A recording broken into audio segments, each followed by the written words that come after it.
The man was on the verge of turning into a zombie, but his daughter was only 3 months old. Andy originally wanted to end his own life, but looking at his lovely daughter, he remembered his wife's last words before she died. So Andy decided that while he still had his consciousness, he would find someone who could take care of his daughter. However, on the way, his daughter kept crying. Andy knew that his daughter missed her mother, so Andy took out the perfume his wife often used and sprayed it a few times. Surprisingly, the girl stopped crying. After that, Andy managed to avoid the zombies and came to a deserted place. There, he met a retired doctor. Andy wanted to entrust his daughter to her, but the scene in front of him made him despair again. She had a terminal illness and didn't have much time left, so Andy decided to keep searching. But Andy's time was running out. In order not to hurt his daughter, he dug a pit and buried his head in it. Finally, he fainted. When Andy woke up, he found that his daughter was gone. He searched in a panic. Turned out that a girl had saved them. The girl led them to a recreational vehicle which was stocked with a large amount of food. Andy found the owner of the RV. Strangely, the man was digging a pit. Andy asked if he could adopt his daughter, but the man refused him.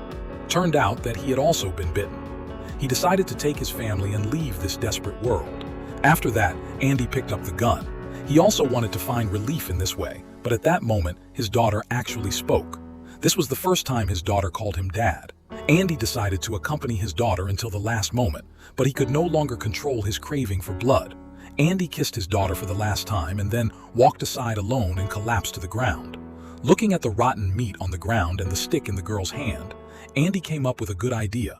He tied the rotten meat to the front end of the stick, then stuffed a stone into his mouth and tied his hands tightly with a rope. In this way, even if he lost his consciousness, he wouldn't hurt the two girls.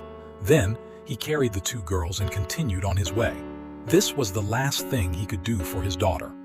I don't know how much time had passed. They met the girl's tribesmen who were looking for her. Everyone was shocked by the scene in front of them. The tribal chief wanted to let Andy be free from his suffering, but the girl stopped him. The girl took out Andy's wife's perfume. Even though he had lost his consciousness, Andy reacted to the familiar smell. Finally, on the girl's stomach, they found 2 Chinese characters that Andy had left behind.